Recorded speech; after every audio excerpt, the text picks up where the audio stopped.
ताली दोनों हाथों से बजती है। करुणा, चल सोनाक्षी, जरा अपर्णा यानी बड़ी बहू के यहाँ चाय पीकर आते हैं। सोनाक्षी, अरे माँ जी, पर रात का खाना भी तो बनाना है, लेट हो जाएगा, आप जाकर आ जाओ। करुणा, अरे अभी 6 ही तो बजे हैं, आकर दोनों फटाफट बना लेंगे, तू चल बस। सासू माँ ने अपनी छोटी बहू का हाथ पकड़ा और उसे जबरदस्ती ले गई अपने साथ। ये थी करुणा जी, जिनकी 2 बहुएं थीं, बड़ी बहू अपर्णा और छोटी बहू सोनाक्षी। बड़ी बहू तो करुणा जी ने खुद पसंद करके लाई थी, पर ये मौका छोटी के वक्त न मिल पाया, क्योंकि उनके छोटे बेटे ने सोनाक्षी को खुद पसंद किया था और न चाहते हुए भी अपने बेटे की खातिर उन्होंने उन दोनों की शादी के लिए हामी भर दी। उनका छोटा बेटा तरुण गोरा और हैंडसम था, उससे उलट उनकी बहू थोड़ी सांवली थी। पहली वजह तो यही थी सोनाक्षी को पसंद न करने की। चलो जैसे तैसे शादी तो हो गई। तरुण मल्टीनेशनल कंपनी में दिल्ली में था, इसलिए शादी के 1 महीने बाद ही वो वापस दिल्ली चला गया। सोनाक्षी साफ सफाई और अपना काम अपने हिसाब से करने की आदी थी। वहाँ करुणा जी सारा किचन फैला देती और सोनाक्षी को काम के बीच में टोका टोकी करती रहती, जो उसको बिल्कुल रास न आता। बदले में वो भी उनको करारा जवाब दे देती और करुणा जी मुंह फुलाकर बैठ जाती। बस यहीं से शुरू हुई दोनों में अनबन, इसलिए करुणा जी सोनाक्षी को पसंद नहीं करती थी। रोज रोज की चिक चिक से परेशान होकर सोनाक्षी ने वहीं कुछ कदम की दूरी पर अपना अलग घर बना लिया और अपने बच्चों के साथ वहां शिफ्ट हो गई। घर अगल बगल ही थे तो खाने का आदान प्रदान लगा रहता।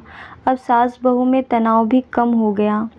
कभी अपर्णा सास के साथ सोनाक्षी के घर चाय पीने आ जाती तो कभी सोनाक्षी वहां चली जाती। करुणा जी को एनीमिक खून की कमी थी, ऊपर से एक बार शुगर लेवल डाउन हो जाने के कारण घर पर ही बेहोश हो गिर पड़ी। कम से कम 1 महीना आईसीयू वार्ड में रखा गया। घर वापस लाने पर सोनाक्षी और अपर्णा दोनों ने मिलकर उनकी बहुत सेवा की। सोनाक्षी बड़ी हंसमुख और बातूनी थी, बस अपनी बातों से करुणा जी का मन लगा कर रखती। देखते ही देखते करुणा जी बिल्कुल स्वस्थ हो गईं। अब सोनाक्षी के प्रति उनका सारा मैल मिट गया। संयुक्त परिवार में रहने वाली सोनाक्षी अब अपने नए घर में अपने दोनों बच्चों के साथ अकेली थी। तरुण भी 6 महीने में एक बार आता। बस इस अकेलेपन से वह डिप्रेशन का शिकार हो गई।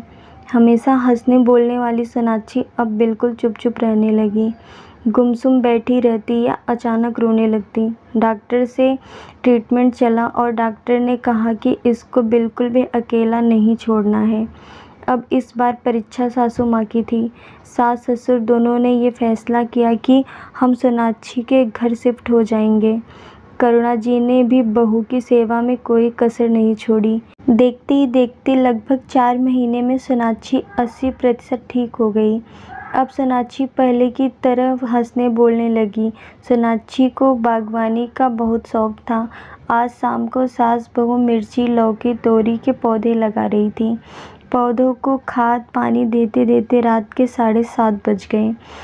पहले सोनाक्षी ने गर्मा गर्म चाय बनाई दोनों के लिए और इतने में करुणा जी ने फटाफट गोभी काटना शुरू कर दी।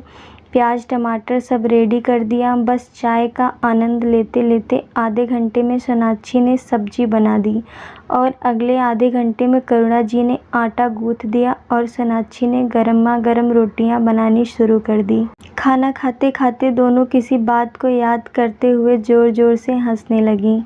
आज सोनाक्षी बहुत खुश थी, क्योंकि दोनों ने अब एक दूजे के साथ तालमेल बैठाना सीख लिया था। अब न पहले की तरह कोई नोकझोंक होती, ना कोई कहा-सुनी।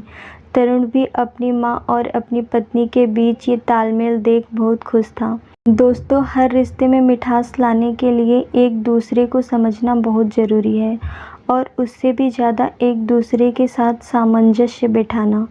हर बार दूसरा ही गलत नहीं होता या हर बार आप ही सही नहीं होते।